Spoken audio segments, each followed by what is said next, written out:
All right, everybody, what is going on? It's Jack, and welcome back to another video. So I was originally going to talk about something completely different in this video, but I figured I'd just stick to my guns. I already did multiple commentaries trying to do the other one, and I did actually end up getting a recording that I was happy with, but the microphone wasn't on and the audio was all over the place. So I was like, fuck, and I tried to do it again, and I just couldn't. I couldn't do it. So took a little break, played a little bit of COD World War II, recorded a little bit of gameplay, and basically said, you know what, let's try this again, but let's talk about what we originally wanted to talk about, and that is COD 2020 once again. And I had a little poll on Twitter, and I'll put that up on the screen. I had a little poll on Twitter earlier that basically asked you guys, will we get a Call of Duty 2020 reveal / trailer this week? And 40% of you said yes, 20% of 60% of you said no. And the thing is, with everything going on Twitter and all the little hints, you know, the gaming revolution and some other people saying their things and everything like that, it's like we all have a reason to believe, and at the same time not to believe, that there's something that's going to go on this week in terms of some sort of reveal or some sort of hint. I mean, even Sledgehammer Games has their double XP event or whatnot that goes through Thursday, which is a little bit strange because usually it ends on a Monday, right? So for it to end on Thursday has me a little curious. And of course, Sledgehammer Games, of course, was tweeting out, we don't know why we did this, but here you go, enjoy, or something like that. I'm kind of paraphrasing when it comes to that.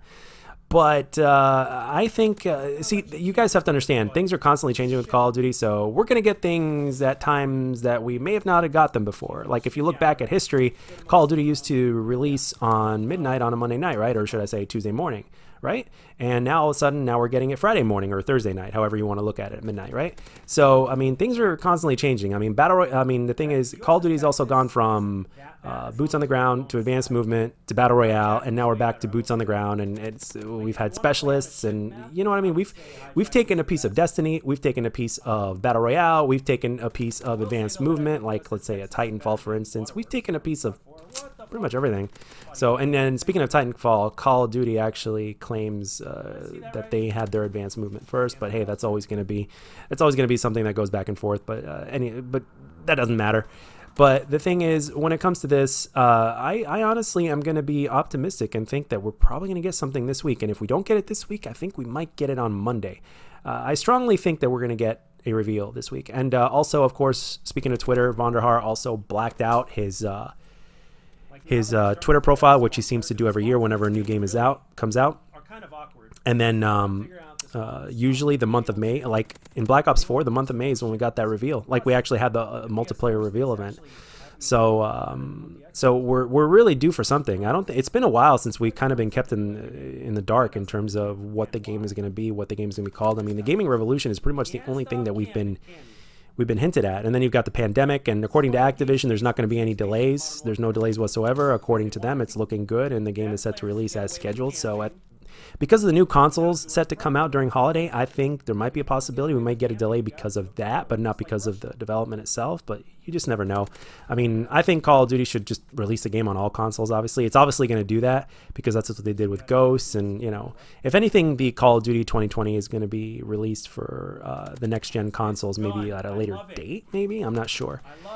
All that has yet to be seen. So, but one thing that we do need is we need a reveal event. It's all probably going to happen online, so there's not going to be anybody at an event or whatnot due to the pandemic, probably.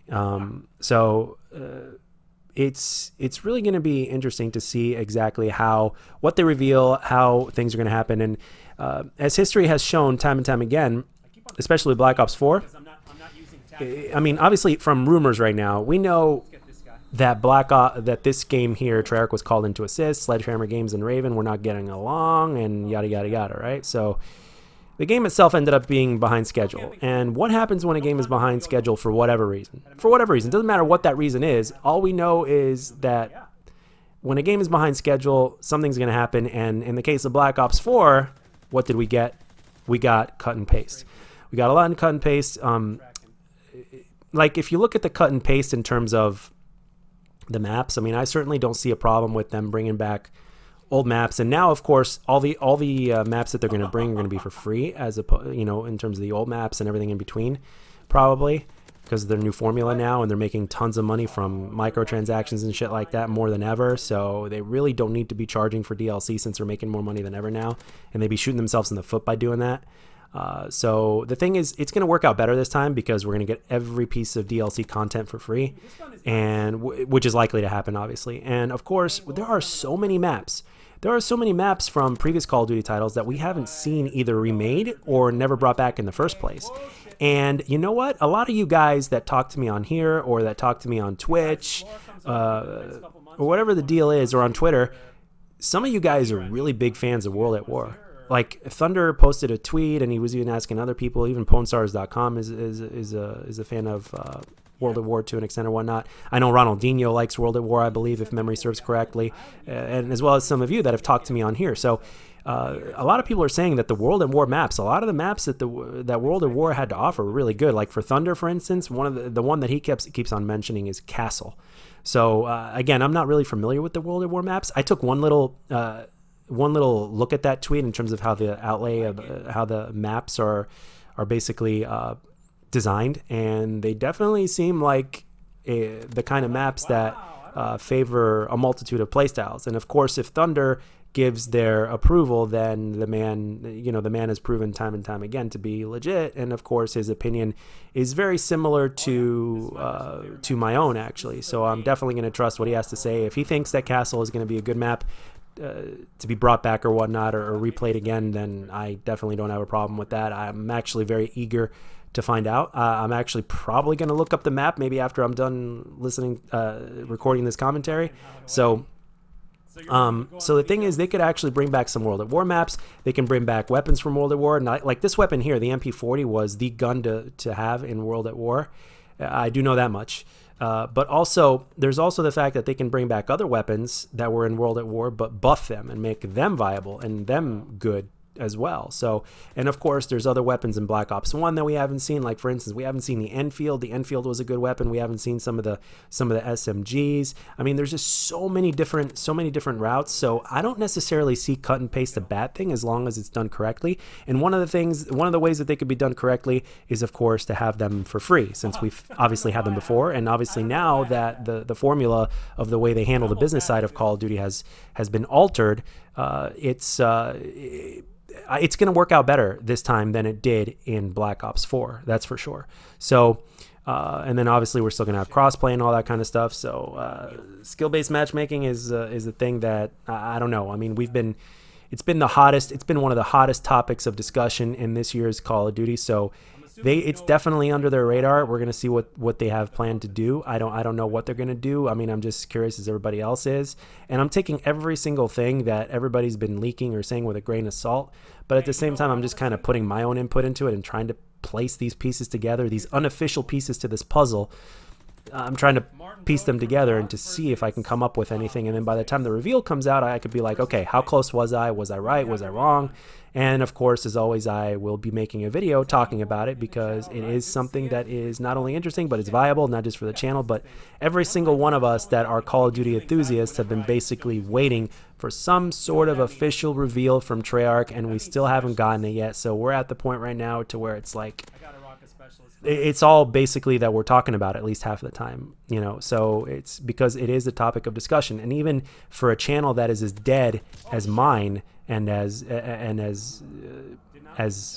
the kind of channel that I am, as small as mine, whenever I make a video talking about Call of Duty 2020, those are the ones that usually get more views because everybody wants to know about it. Everybody wants to know what other people think and maybe any possible new information. So we're waiting. Everybody is patiently, or should I say impatiently, waiting at this point, and I am actually going to be optimistic because, again, going back to what Sledgehammer has provided thus far with their track record and then Treyarch's track record, obviously Black Ops 4, I think most of us will agree that Black Ops 4 was the worst Call of Duty Treyarch made.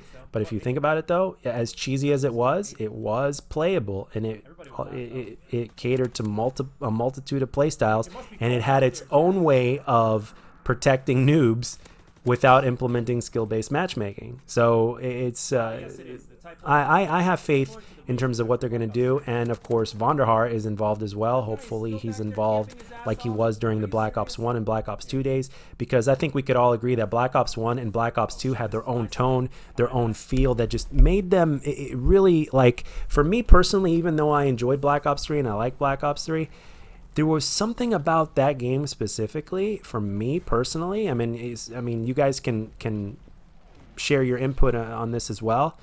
But for me, there was just something about that game that didn't feel very Black Ops-ish, if that makes any sense. In terms of the tone and everything, like there was just something that was off. I'm not saying it was a bad game. I'm not saying it was a disaster or anything like that. I'm just simply saying there was something about it, or maybe a handful of things about it that just didn't have that feel to it.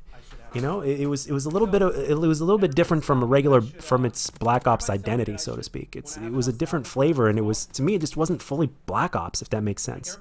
And of course, we've got people right now that are kind of a little bit on the worried side because of one other person quitting. I forget the name. I'm not a zombies person, but one other person quit. There's 2 major players in the zombies game that have quit now, so a lot of zombies fans are really kind of worried about it, or they're kind of a little worried because it might be too different or whatnot. So I understand with your worries. I'm a multiplayer guy for the most part, but I understand that you can't make Call of Duty too different from what Call of Duty is in the first place. And I know that zombies has its own identity. And everybody has their own different opinions on zombies and their own take on zombies, just like they do on multiplayer. But one thing is for sure, though, regarding both sides, is that you can't go too far away from your identity. This is why the advanced movement Call of Duties were not a success with the community and not so popular with the community, because to a lot of fans, it was not Call of Duty, and it took away from Call of Duty's identity. Something that simple, like the movement system, can take away from Call of Duty's identity.